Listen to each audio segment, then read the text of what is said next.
The colony of New Haven burned under an alien sky. Marcus Webb sprinted through the wreckage of the mining settlement, his breath coming in ragged gasps as smoke filled his lungs. The accident at the fusion reactor had turned the peaceful outpost into an inferno, and most colonists had already evacuated to the emergency shelters beyond the perimeter. He should have been with them. Instead, Marcus ran toward the flames. The distress beacon had been faint, almost lost in the chaos of alarms and crackling fire. But Marcus had heard it. Someone was still inside the administrative building, and every second counted. The heat hit him like a physical wall as he kicked through the damaged entrance. Overhead, support beams groaned and shifted, raining sparks and debris. Marcus pulled his shirt over his mouth and pushed deeper into the structure. Following the beacon's signal on his handheld scanner, he found her in what remained of the archive room. She was small by human standards, perhaps 5 feet tall, with pale blue skin and large dark eyes that reflected the firelight like polished stones. Her uniform marked her as an observer from the Dominion, one of the alien diplomats who had been touring the human colonies. She was pinned beneath a collapsed filing unit, unconscious but breathing. Marcus did not hesitate. He grabbed the metal frame and heaved, his muscles screaming in protest. The unit shifted slightly. Not enough. He repositioned himself, planted his feet, and lifted again with everything he had. The metal groaned and rose. With his free hand, Marcus grabbed the alien woman by her uniform collar and dragged her clear. The ceiling chose that moment to surrender to the sky. Flames. Marcus threw himself over the alien diplomat as burning debris crashed down around them. Something heavy struck his back and shoulder, driving him to his knees. Pain erupted through his body, but he kept himself positioned over her, shielding her from the worst of it. When the initial collapse settled, Marcus forced himself upright. His vision swam, but he got his arms under the unconscious woman and lifted her. She weighed almost nothing. He staggered toward where the entrance had been, now blocked by fallen wreckage. There had to be another way out. Marcus stumbled through the smoke, holding the alien woman against his chest. His scanner had been destroyed in the collapse, but instinct and desperation guided him toward fresher air. He found a gap in the wall where the explosion had torn through the structure's side. Without thinking, Marcus threw himself through it. They tumbled together onto scorched grass. Marcus rolled, putting distance between them and the building. Behind them, the administrative center collapsed entirely in a roar of flame and thunder. Marcus lay on his back, staring up at the unfamiliar constellations of New Haven's sky. The alien woman stirred beside him, coughing. She was alive. Medical teams found them minutes later.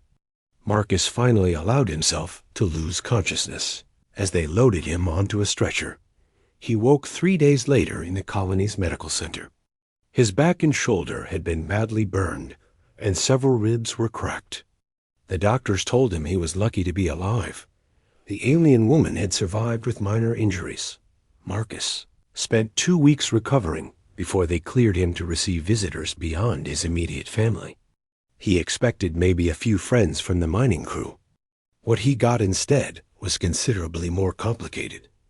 The Dominion delegation arrived with an escort of ships that made the colony administrator nervous. They requested an immediate audience with Marcus Webb. When he was wheeled into the meeting room, still wrapped in bandages, he found himself facing a dozen alien dignitaries. The woman he had saved was among them. She stood as he entered, and the entire delegation followed her lead. Her name was Lyra, and she was not merely a diplomat. She was the daughter of the High Chancellor, third in line to lead the entire Dominion. Marcus learned this while trying very hard not to pass out from the pain medication wearing off. Lyra approached him slowly, her dark eyes fixed on his. When she spoke, her voice was soft but clear, translated by the device on her collar. You saved my life, she said. By the laws of my people, I owe you a blood debt that can never be fully repaid.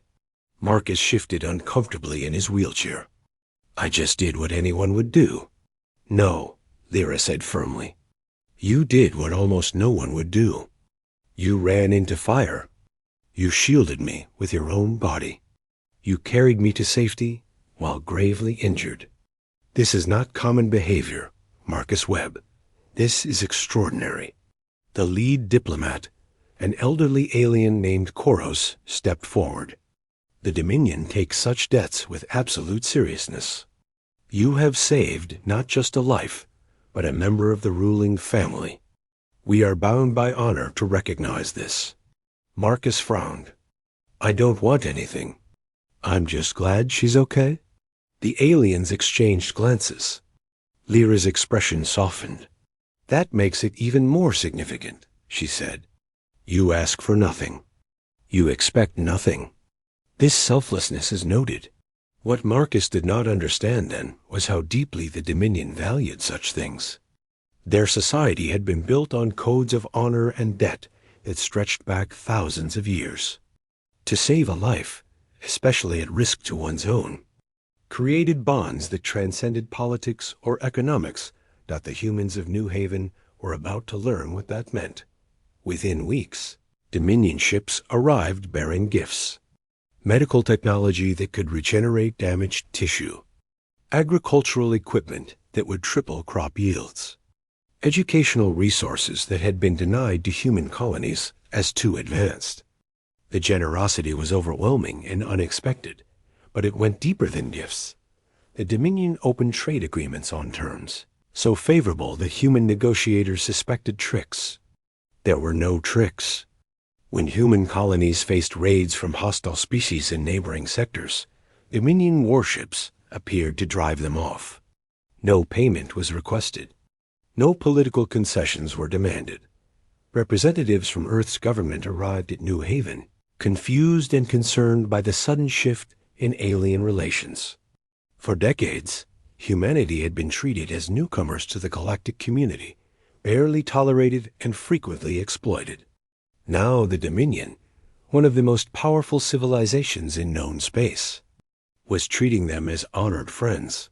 Marcus, still recovering from his injuries, found himself at the center of an interstellar incident he had never wanted or anticipated.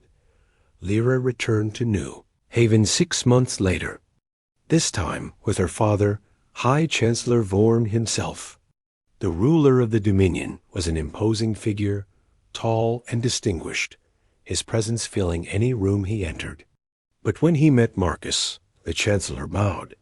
A human camera captured the moment. Within hours, it had spread across every human world and colony. The High Chancellor of the Dominion, ruler of hundreds of worlds, bowing to a human mining technician from a frontier colony. You saved my daughter, Vorn said, his voice deep and resonant. You asked nothing in return. You expected no reward. This is the mark of true honor. The Dominion recognizes this. Your people are now considered friends of the highest order. Marcus stammered something about just doing his job. Vorn smiled, a gesture that did not quite translate to human expressions, but conveyed warmth nonetheless. Your humility makes the debt greater, not lesser, the Chancellor said. Please understand, Marcus Webb, we have watched humanity struggle in the dark corners of space for decades. We saw potential, but we also saw risk. We were cautious. He paused, glancing at Lyra.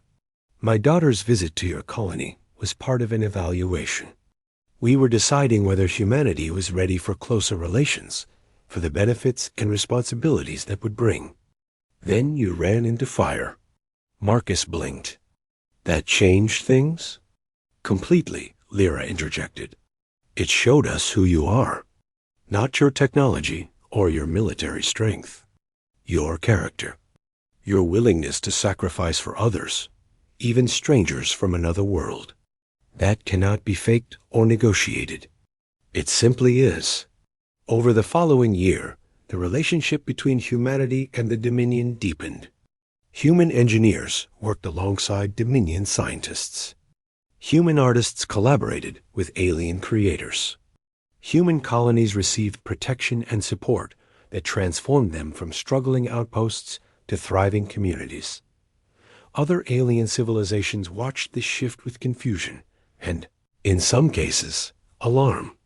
Humanity had been elevated practically overnight from irrelevant newcomers to favored allies of the Dominion, all because one man had run into a burning building. Marcus never fully adjusted to the attention.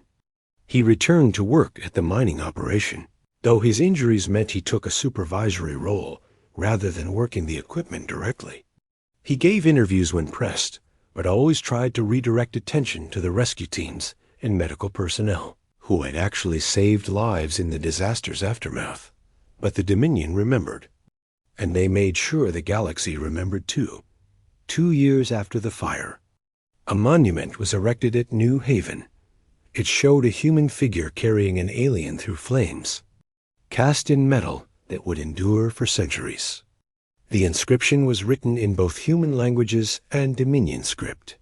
Here, courage transcended species. Here, honor was proven. Here, friendship was born.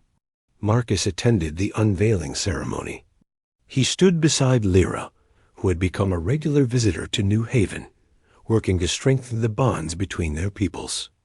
As the monument was revealed, she took his hand. "Thank you," she said quietly, "for seeing a person in need rather than an alien stranger, for running toward danger rather than away from it, for showing us who humanity truly is." Marcus looked at the statue.